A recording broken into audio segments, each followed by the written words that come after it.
Bonjour à toutes et à tous et bienvenue pour ce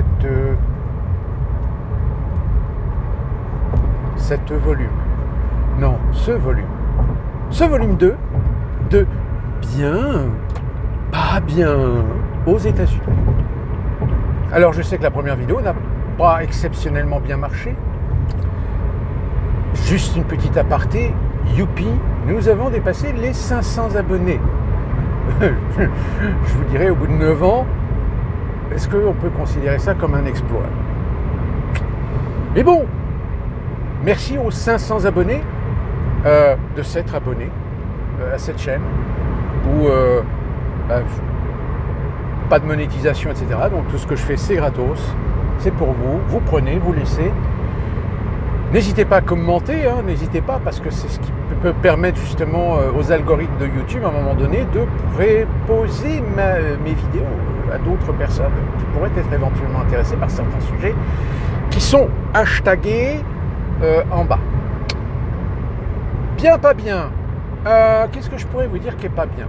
Alors, il y a un truc qui n'est pas bien aux États-Unis, et plus spécifiquement en ce moment. C'est tout simplement le peuple américain qui est divisé. Alors, peut-être que certains d'entre vous qui s'intéressent un peu aux États-Unis le savent déjà. On va dire qu'à partir des années 70, ça a commencé un petit peu à partir en couille.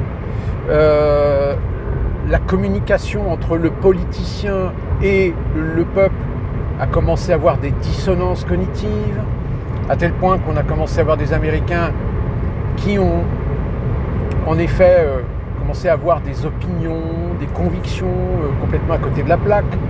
Qui plus est, merci Monsieur Eisenhower d'avoir mis beaucoup plus d'importance à la religion dans la sphère politique, parce que malgré malheureusement ce que les pères fondateurs des États-Unis d'Amérique voulaient, je me rappelle, c'était quand même des gens qui étaient plus ou moins influencés par la franc-maçonnerie ou les idéologies de francs-maçons, et donc qui voulaient véritablement créer un pays un peu à l'image de la France, c'est-à-dire laïque, c'est-à-dire la liberté de culte, la liberté de pratique de religion, mais séparation des pouvoirs entre la politique, le régime fédéral et la religion.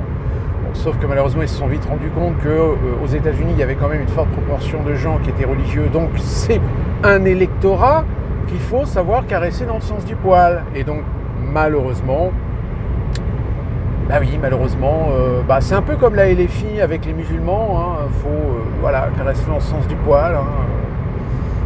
Et le problème, c'est qu'à force de caresser dans le sens du poil, on s'est installé confortablement sur un récit, sur une communication, sur un schéma narratif qui, à un moment donné, a permis à certains politiciens de se foutre littéralement de la gueule des Américains, au point de les attirer dans des guerres, alors que je rappelle quand même que la guerre du Vietnam a été une sacrée leçon pour cette machine de guerre qu'est les États-Unis, mais que tu as beau avoir toute la logistique, la technologie, etc., le problème c'est que dans certains territoires, vis-à-vis de certaines cultures, ça marche pas.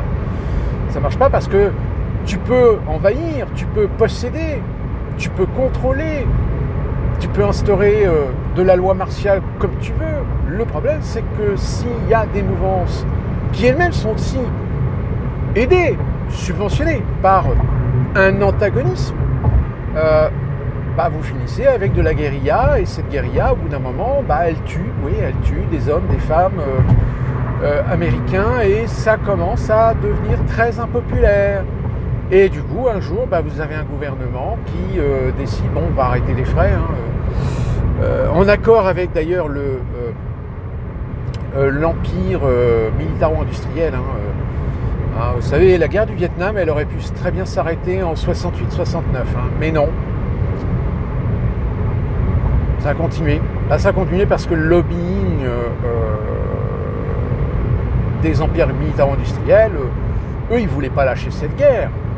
Et en plus de ça, vous comprenez, si vous aviez abandonné la guerre du Vietnam à la fin des années 60, ça voulait dire qu'il y avait des cocos il y avait du communisme derrière.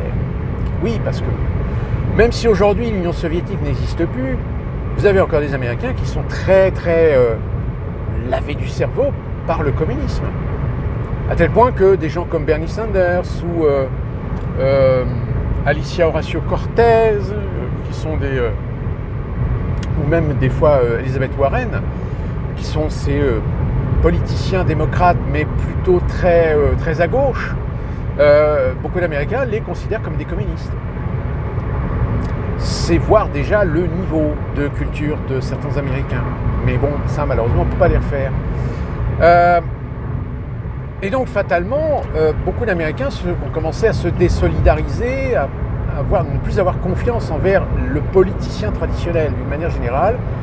Et évidemment, en 2016, 2015, 2016-2015, je ne sais plus, il y a un monsieur qui est arrivé en se disant, bah tiens, j'ai une petite opportunité là, pourquoi je ne me mettrais pas l'ambition en tête de devenir président des États-Unis ? Alors que le mec, il n'a jamais eu de carrière politique, il n'a jamais été dans la fonction, il n'a jamais été dans l'État fédéral, il n'a jamais été élu ni sénateur, ni représentant, ni même gouverneur. Contrairement à Ronald Reagan, par exemple. Je crois que Ronald Reagan avait eu un mandat de gouverneur avant de se présenter au présidentiel. Oui, je parle bien évidemment de Donald Trump. Et Donald Trump a tout simplement siphonné cet électorat qui s'est fait un petit peu cracher dessus par des républicains qui pensaient être intouchables, qui pensaient avoir toujours raison et qui pouvaient se reposer constamment et éternellement sur leurs oies, en espérant que tous les Américains conservateurs voteraient pour eux. Sauf que très rapidement, il y a eu des branches différentes qui se sont dégagées au sein des républicains, comme d'ailleurs au sein des démocrates. Vous avez des branches modérées, vous avez des branches ultra-conservateurs, vous avez des branches néo-conservateurs, vous avez des branches ultra-religieuses. Et dans tout ça, surtout chez les religieux, oui, Donald Trump, il a ratissé large. Pour ceux qui n'auraient pas suivi, on s'en souvient, lorsqu'il a annoncé qu'il était candidat à la présidence, tout le monde s'est foutu de sa gueule, tout le monde a dit c'est une plaisanterie. Même en France, beaucoup de médias disaient oui, non, enfin, c'est Donald Trump, attention, c'est le mec qui vient de la télé-réalité, etc. Oui, il a fait de la télé-réalité, mais je veux dire, c'est un milliardaire, c'est un mec un peu opportuniste, quand il y a du fric à se faire, il n'hésite pas.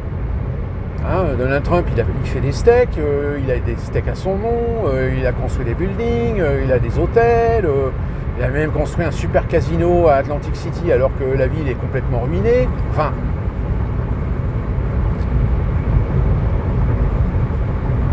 donc c'est pour ça que dans mes vidéos en général sur Donald Trump, je rappelle toujours que je considère Donald Trump comme un symptôme.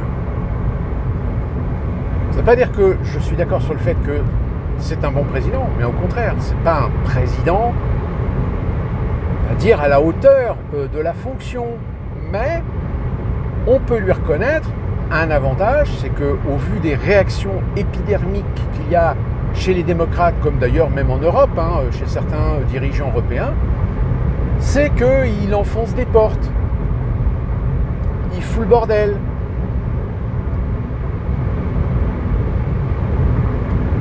Alors des fois ça marche, des fois ça marche pas. Je veux dire, qui ne tente rien n'a rien. Il faut savoir prendre des risques dans la vie.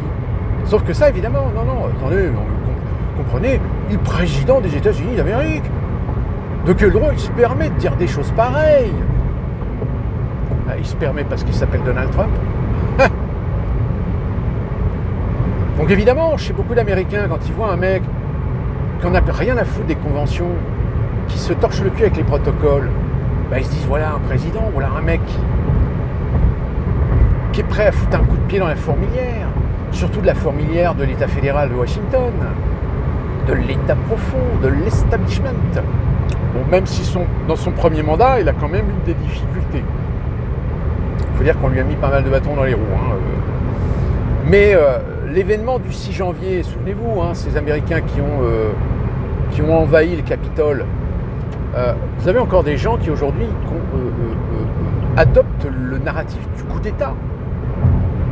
Sauf que vous regarderez, même regardez sur Wikipédia, vous savez Wikipédia, ce truc-là, cette encyclopédie participative et collective, sur laquelle il faut faire parfois un petit peu attention, sur le narratif aussi qui est utilisé, il ne parle plus de coup d'État.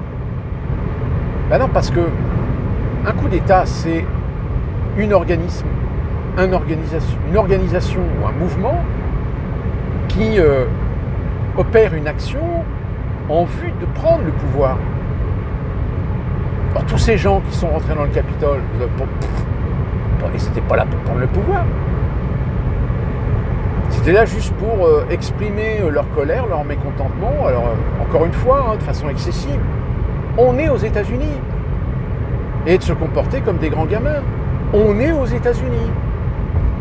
D'où ce mec avec sa tête de bison, avec son visage peinturluré aux couleurs des UTSA. Parce qu'on est aux États-Unis.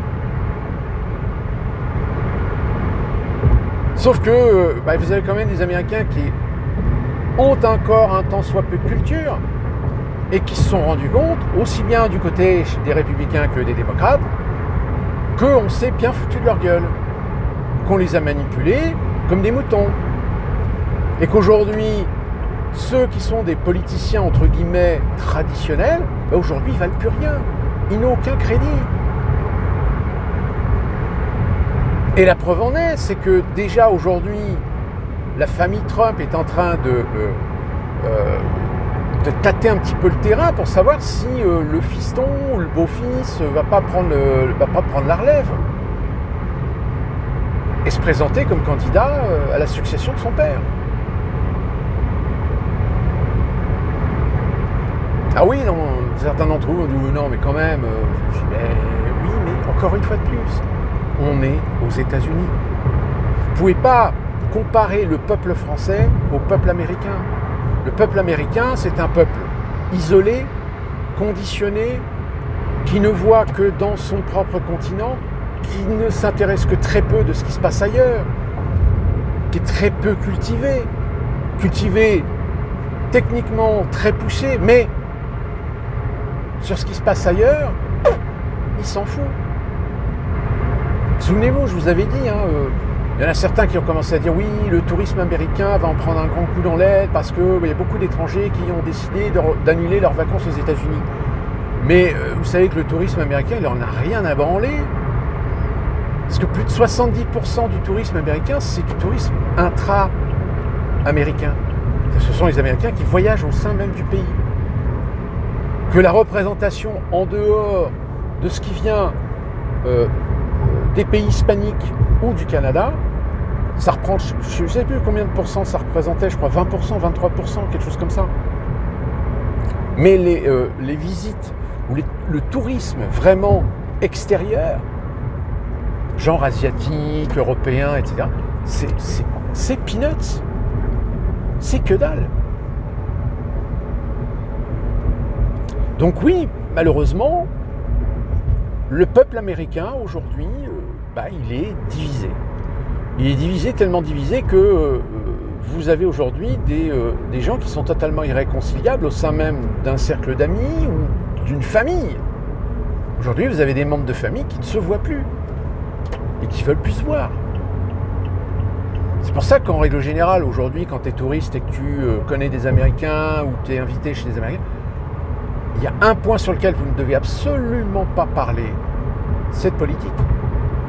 Et donc par conséquent, ne parlez pas ou leur demandez pas qu'est-ce que vous pensez de Donald Trump. Parce que là, vous risquez de larguer une bombe nucléaire. Donc on ne parle pas de politique aux États-Unis. Et donc du coup, oui, c'est compliqué parce que vous êtes obligé de jouer les hypocrites finalement. C'est-à-dire de faire semblant d'être d'accord, etc., pour ne pas froisser les sensibilités politiques, idéologiques de certains Américains. Même si de temps en temps, il y en a que ça balance, mais vous savez, moi j'ai un collègue qui est très clairement quelqu'un qui a dû voter pour Donald Trump, mais qui a voté pour Donald Trump parce qu'il en a marre de voter pour des politiciens qui se foutent de la gueule du monde, qui se foutent de la gueule du peuple. Vous avez dans le personnel afro-américain qui, eux, ont voté Kamala Harris, sauf un. Il y en a un, il a voté Donald Trump. Pourtant, c'est un afro-américain. Mais c'est un afro-américain qui a perdu son père en Irak et qui a une dent contre les républicains et les démocrates traditionnels, les Bush, les Obama, etc. Obama, il ne peut pas le blairer. Donc allez lui demander de voter pour Kamala Harris. Non, moi je vote Trump. Allez, boum. Donc c'est ça, si vous voulez. Faut aussi comprendre. En dehors des Américains un peu idiots, un peu stupides, ceux qu'on voit peut-être généralement dans les meetings de Donald Trump, qui, lorsque vous posez la question pourquoi vous votez Donald Trump, parce qu'il va révolutionner le pays, parce que c'est un héros, parce que c'est notre héros, etc. Mais il n'y a aucune connaissance ni politique, ni géopolitique, ni sociale, ni économique, rien chez ces gens-là. Ils votent les yeux fermés. Alors par contre, c'est un vote contestataire, c'est un vote anti-système. Mais ça, évidemment, les médias, les intellectuels, les politiciens, les géopoliticiens, ils ne veulent pas l'admettre. Que beaucoup d'Américains ont voté Donald Trump par esprit anti-système.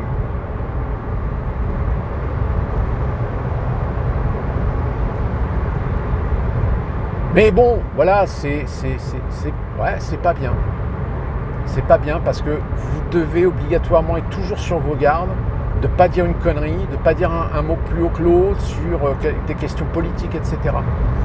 Tant pis, s'il y a des trucs sur lesquels vous n'êtes pas d'accord, laissez tomber, laissez pisser. Ne remontez pas parce que sinon vous allez vous retrouver dans une situation où ça peut partir en vrille très rapidement. Encore, je reviens, les Américains sont des hypersensibles, donc dès que vous amorcez le truc, ça part tout de suite. Ce qui est bien aux États-Unis, c'est en revanche que les Américains sont faciles au contact. Alors ils sont faciles au contact, je l'avais déjà expliqué d'ailleurs dans une vidéo sur le peuple américain. Mais attention, même si ils peuvent être serviables, et d'ailleurs, j'ai même envie de dire que le côté sympathique, le côté serviable des Américains, on le retrouve beaucoup plus chez les traditionnels conservateurs que chez les progressistes. Les progressistes, ils sont absolument dans un état d'esprit individualiste et donc ils en ont rien à foutre. Même des fois, quand vous leur donnez rendez-vous à un truc, etc., s'ils n'ont pas envie, ils viennent pas. Et même des fois, ils vous préviennent pas. Bon, je suis libre de faire ce que je veux. Donc vous voyez, c'est comme les rednecks. Alors les rednecks, on va dire, c'est bien, c'est pas bien. C'est pas bien dans le sens où très souvent, c'est des gens qui n'ont aucune maturité. C'est des grands gamins, c'est des grands adolescents. D'où la raison pour laquelle ils adorent les grosses bagnoles, ils adorent les caisses pourries, ils adorent faire du buggy, des 4x4 gros tubes, gros pneus, machin, etc.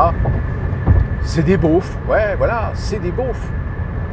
Mais parmi eux, il y a des fois des rednecks. Tout d'un coup, vous tombez sur un redneck, le mec, il est cultivé. Le mec, tu peux lui poser des questions sur l'Europe, il sait, il connaît. Donc c'est un art de vivre qui évidemment peut choquer, mais ça ne veut pas dire que leur art de vivre fait d'eux obligatoirement des crétins.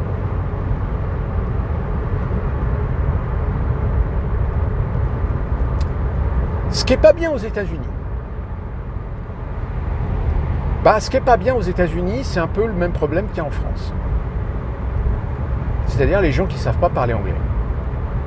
Qui sont américains, nés américains, mais apparemment, comme aujourd'hui en France, ce problème que nous avons de gens qui ne parlent pas bien français, qui font des confusions sur le sens des mots, qui font des erreurs de conjugaison,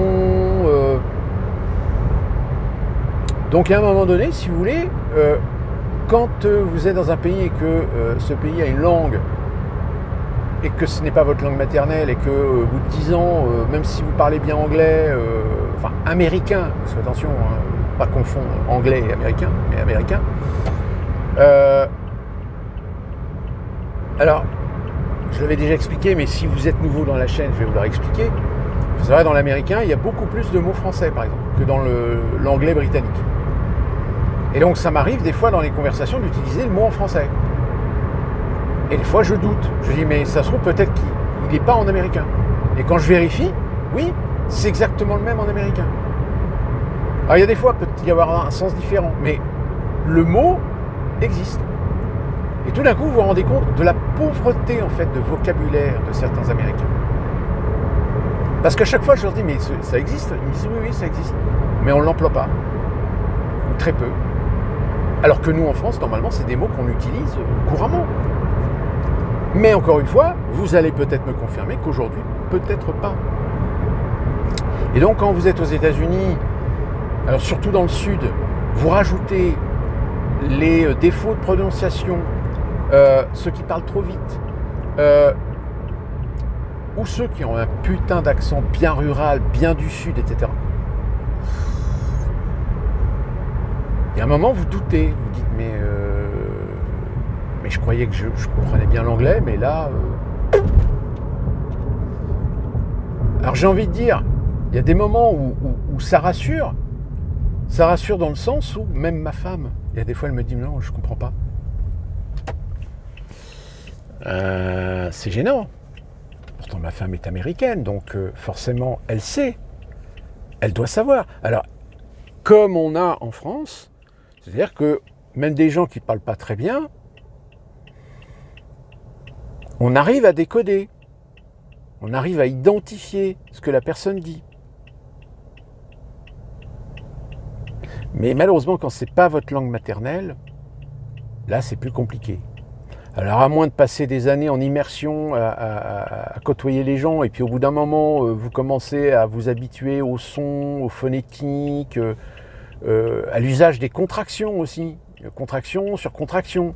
Hein, dans le Sud, par exemple, je ne vais pas vous réexpliquer ce que veut dire yo, oyol, oyol.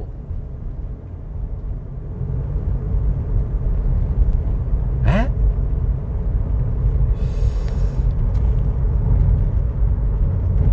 En revanche, avec le temps, évidemment, aux États-Unis, vous arrivez par commencer à comprendre les accents, par exemple.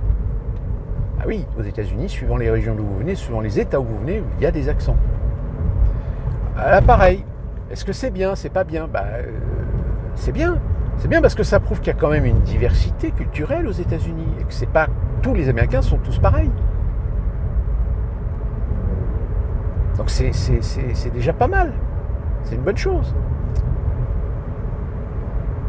Bien, pas bien.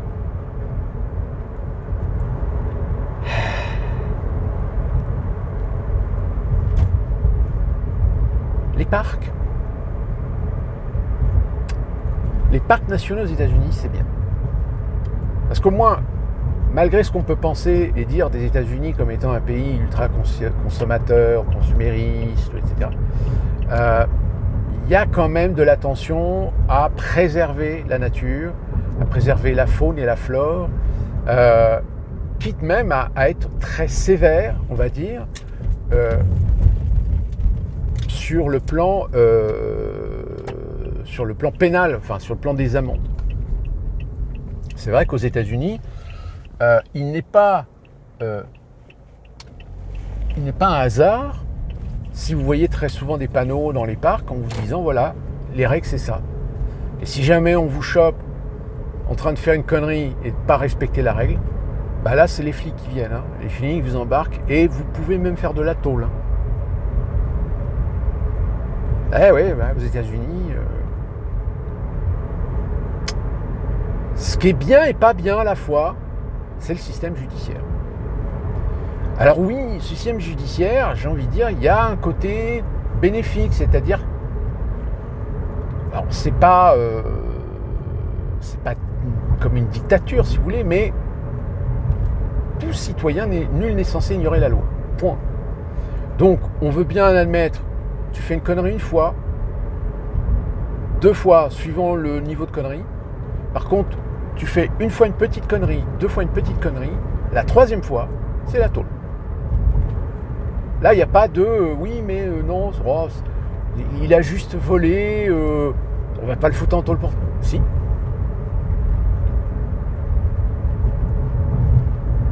Alors après, c'est pareil. Là, par contre, ce qui n'est pas bien, c'est que tout dépend des États. Vous avez des États où les lois sont différentes. Et même des fois, des lois où vous dites, par exemple, en Californie. Californie, c'est quand même l'État le plus progressiste qui soit aux États-Unis. Et pourtant, aux États-Unis, vous avez une loi qui condamne à de la prison tout mineur qui a une relation sexuelle. Et plus particulièrement les mâles. C'est un gamin de 16-17 ans, en Californie, il ne peut pas avoir une relation sexuelle avec sa petite copine. Sinon, c'est la tôle. Alors oui, en effet, ça peut éventuellement dire oui, aux États-Unis, il y a la religion, ils sont très prudes. Oui, mais là, je vous parle de la Californie, qui est quand même l'État le plus progressiste qui soit.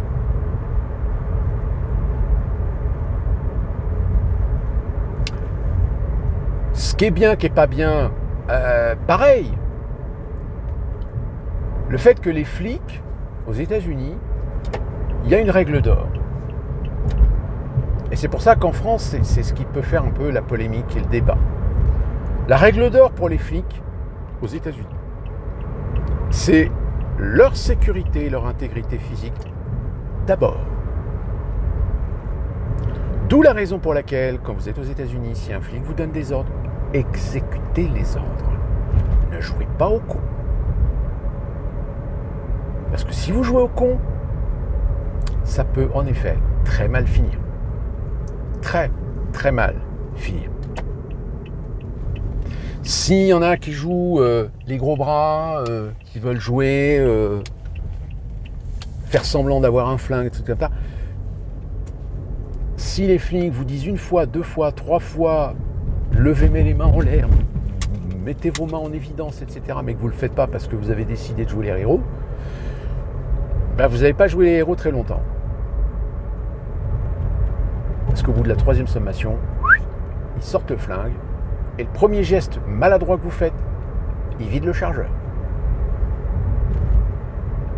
Et ça, là-dessus, alors, encore une fois, ça dépend des États, il y a des règles, il y a des principes. Mais dans tous les États, que ce soit les shérifs, que ce soit les flics, que ce soit même le FBI ou ce que vous voulez, à partir du moment où ils se déclarent dans leur statut d'autorité et qu'ils vous donnent des ordres, vous devez exécuter les ordres.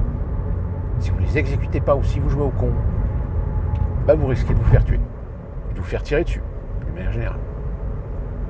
Donc ce serait dommage.